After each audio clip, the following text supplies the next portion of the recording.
What's up, guys, and welcome to a special bonus episode of Let's Play Star Wars Battlefront 2.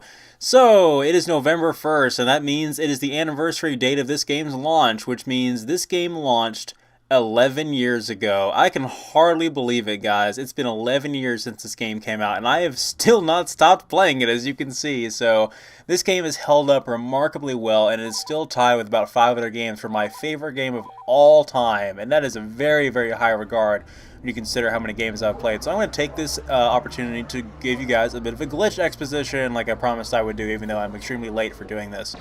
So this is going to be on the Xbox version, although the glitch I'm going to try to demonstrate right now, I found out while recording this that it doesn't actually work on the Xbox version, so I gravely apologize for this. I would boot up the PS2 version to actually showcase it, but I'm not able to do that right now with my recording setup. So what you're supposed to do is on Hoth Map in the Clone Wars, you have these AATs, regardless of what faction you choose, there's an AAT there.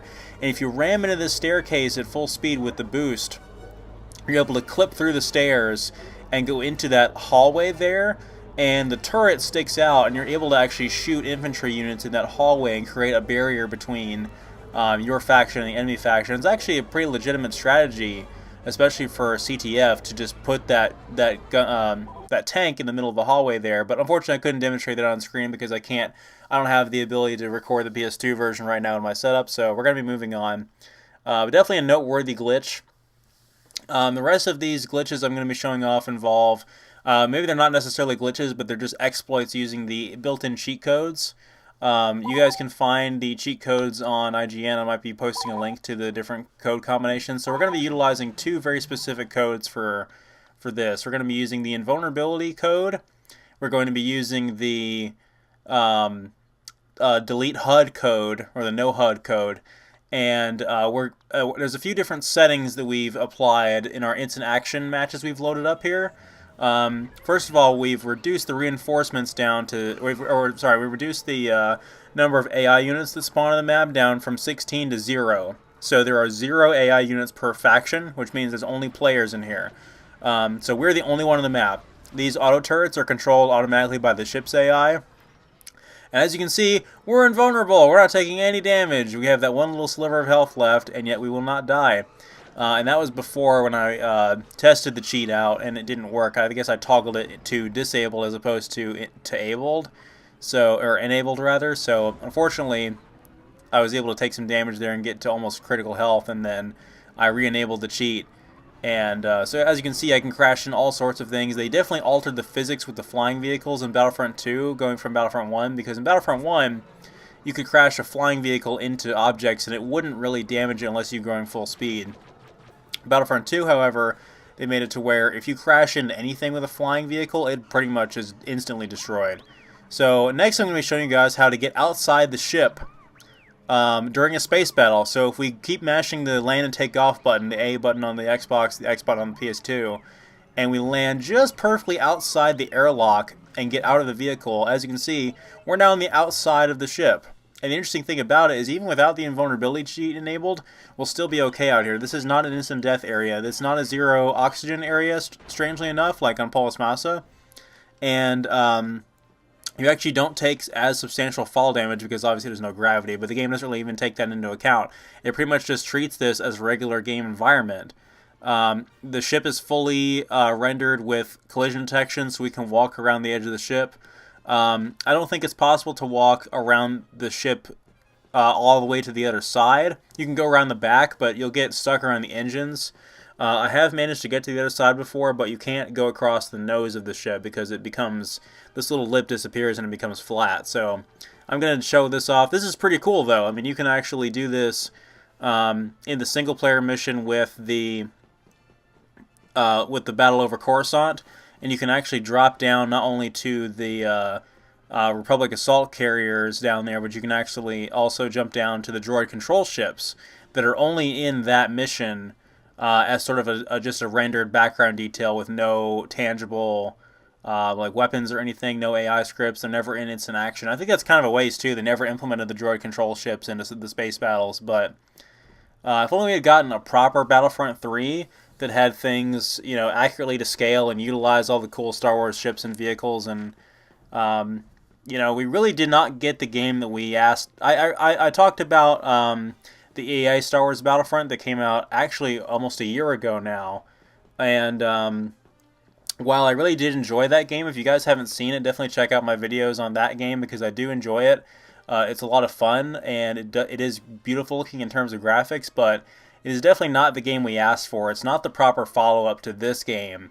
And this game, you know, is 11 years old now. It was 10 years old at the time that that game launched, and it still has like 10 times as much content and 10 times as much replay value. I can continue to play this game forever, but that game is not going to hold up over time because unfortunately the online community will disappear eventually, and there's no single player content, and it takes up a huge chunk of my Xbox One hard drive. So unfortunately, not the game we asked for, but still a good game in its own right. But this will always be the ultimate Star Wars game to me. This game was, as of when the original Xbox was stopped being manufactured and original Xbox games stopped being made, this was the second best-selling Xbox game of all time, next to Halo 2.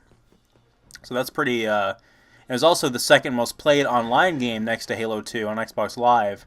Up until the disconnect of the Xbox Live servers in 2010, I want to say that was 2009 or 2010 when that happened. So right now I'm just kind of derping around on the Republic Assault Carrier. I'm going to attempt to hit that that CIS auto turret over there with my my rocket launcher. So again, we picked the Marine class, who's equipped with a rocket launcher and a blaster rifle, and we'll hopefully be able to hit that. And we pretty much have infinite range, but the trajectory of our shot slightly moves off a little bit, so hopefully we can hit that. There we go, alright. So I don't think I'll be able to hit it with another rocket and destroy it, but it does quite a significant amount of damage, as you can tell, so we would be able to destroy it if we got close enough. And actually, because those turrets are firing at us, we could easily get killed if we didn't have the invulnerability on, so I just wanted to showcase that. Fortunately, there's obviously no way for us to get back to our ship. If only we could have a gunship that could actually land in this game and pick us up off the thing. That would be really cool, but beggars can't be choosers. So, moving on to the next game. Moving on to the next glitch, rather. So, I vividly remember when this game came out. And I vividly remember getting it for Christmas that year. When the launch was coming up, I remember... it came out around the same time as Ratchet Deadlock did, and I'm like, I'm going to pick up Ratchet Deadlock now and save Battlefront 2 for Christmas, because I only had so much money at the time. So, we picked that one up, waited on this one, and just every day I was waiting in excitement and anticipation. And we played this game to death when it finally came out. The trailer for this I also must have watched 100 times, and can probably still quote that trailer word for word to this day. So, I'm going to go ahead and use the no HUD cheat as well on Kashyyyk here. To demonstrate some more out-of-bounds nonsense. That seems to be a recurring theme with these glitches.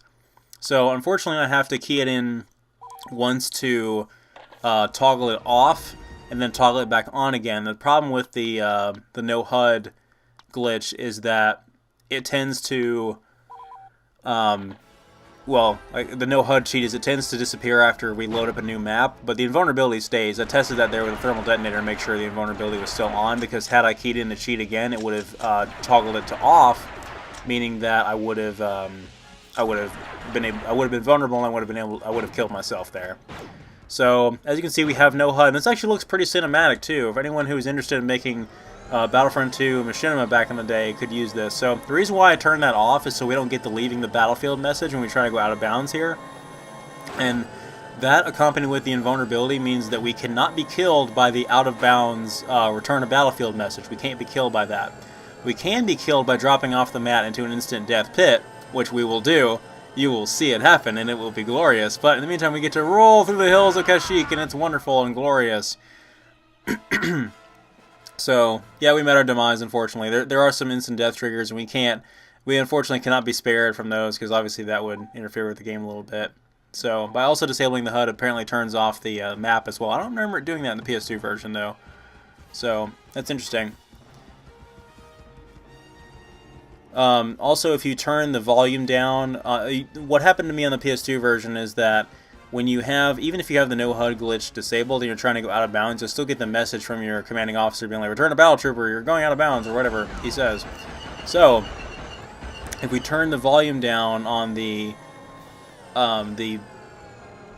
battle speech volume or whatever it is in the options, we can avoid that as well. So we can basically freely roam around outside, out of bounds, without any worry or concern about dying or having any obnoxious interruptions. So we can go ahead and take this bark speeder and just zoom around outside over here. And again, if we go out too far, the map will kill us arbitrarily, but we can have some fun zipping around over here and not to worry about crashing into anything or dying. So we're going to roll over those hills one more time, and just the physics on the speeders go absolutely nuts when you do this.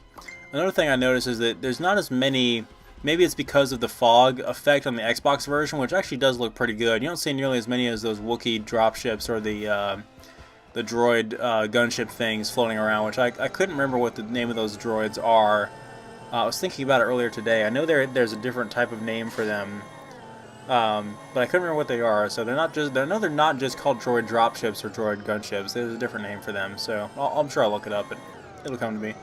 So, whoops, we dropped off the map again. That's unfortunate.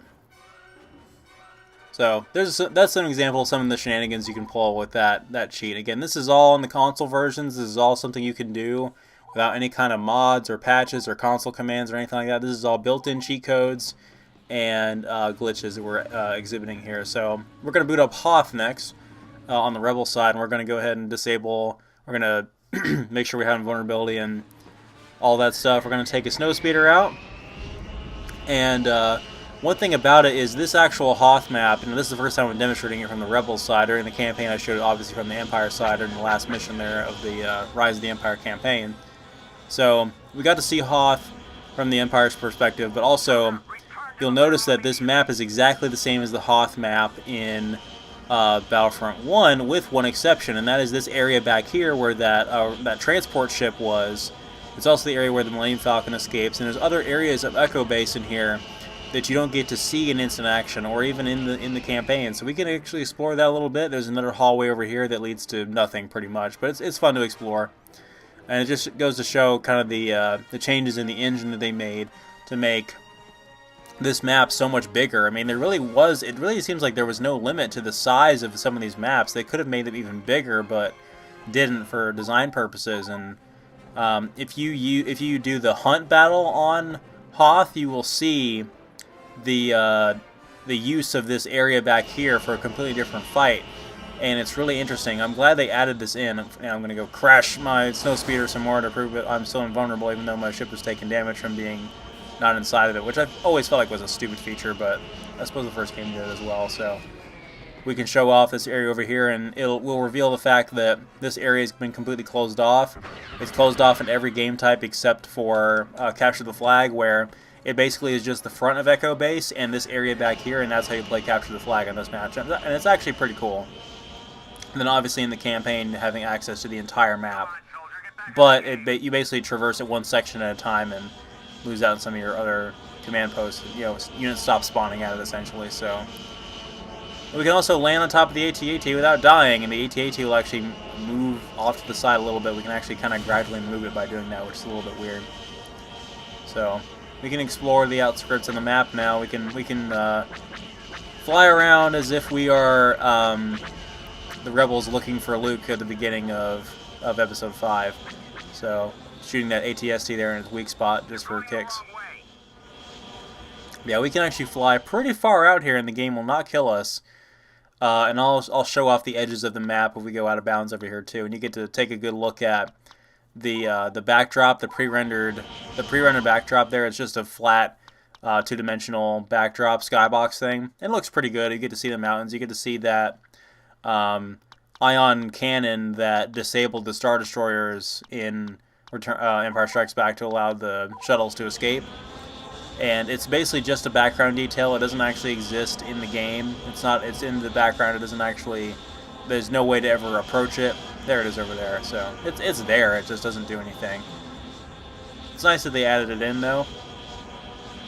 But there's no telling how big that thing actually is in terms of scale. But at least the shield generator is there, so I don't understand why they had to move that out of the way. But you know, it's not really all that much better in the Hoth map in the new Battlefront either. The Hoth map on the new Battlefront is pretty nice. It's one of the bigger maps and one of the better maps, I feel like. It definitely captures what that game does well. But other than that, I don't feel like it really took advantage of. See, we're way over here on the hills now, and the game is not giving us a fuss because we disabled all those features. But again, it's pretty anachronistic. There were no X-Wings and TIE Fighters in this on Hoth during Empire Strikes Back. You know, it didn't happen that way. And yeah, Walker Assault is definitely a great game type in the new Battlefront.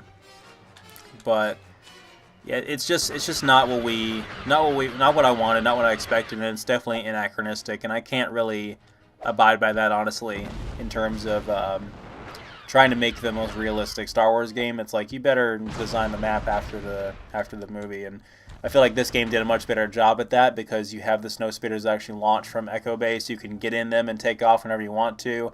They feel real and organic, like an actual part of the environment or part of the map. And maybe it's not as balanced to have to fight for the vehicles when they spawn, but to me it just logically makes more sense than the whole just picking up an icon thing like in the new Battlefront. So as you can see, we went completely out of bounds there. We got to show off the skybox and everything. So now we're going to load Geonosis. This is going to be the last map I'm going to showcase for this glitch exposition. So there's one more glitch I forgot to demonstrate that involves Tatooine, a specific location where if you are playing the Tatooine hunt, the Jedi battle, or the hero hunt rather, you can use Boba Fett or Jango Fett and their jetpacks to get up onto an area with collision detection that is above the map, and so you can basically go somewhat out of bounds by finding the perimeter of the map, sort of. It's pretty interesting, but not a whole lot of funny uses you can really do with it. But you can't exactly get up there and then take advantage of the entire map and shoot everyone, because you can't really shoot past that invisible wall barrier that you're up there on top of. But it is interesting. It will be fun to showcase, but I didn't get any footage for it. Hopefully you guys will forgive me for that. The last one I want to show here is with the Hailfire droid on Geonosis. We can go out of bounds, and there's an entire plane of area that's just not developed with anything. So we can go around the back of the map here, around the CIS base, and demonstrate the Hailfire droid a little bit. Obviously, I destroyed one of these at the beginning of the campaign, but we never got a chance to really fight against any of them. Very underrated vehicle. I think it's one of the coolest vehicles in the Clone Wars. Very deadly with all the rockets that it fires, and the rockets that it fires is like the coolest sound effect in all of Clone Wars. It's so cool, and we just don't get to see these things hardly at all in the movies. Like, we see them for like just 2 minutes in Attack of the Clones, and then they exist all throughout the Clone Wars, I'm sure, but we don't really get many other maps in this game that have them. At least in on the Kashyyyk map in Battlefront 1, we got to repurpose them, and they weren't just on Geonosis, so they got to be in 2 maps in Battlefront 1, but they only get to be really on this map in Battlefront 2. It would be nice if we got to see them more often, or if we got to customize the vehicles that spawn in different maps. That would be really cool. So I really would just love a large-scale battle that uses every type of vehicle that faction has, and we get that with mods on PC, but I really want to avoid talking about that as best as possible. There are some other great channels that showcase mods who definitely found my Let's Play, and we talked a little bit, but definitely not ever anything I was really interested in or had the capability of doing, because I always had a Mac or didn't have a computer back in the day when people were making those awesome mods. So anyway, that's it for this video. I'm very nostalgic about this game. It's still one of my favorite games of all time, and I hope you guys enjoyed this. If there's any other glitches you guys know about or want to see, let me know, or any other requests for this Let's Play or other Let's Plays.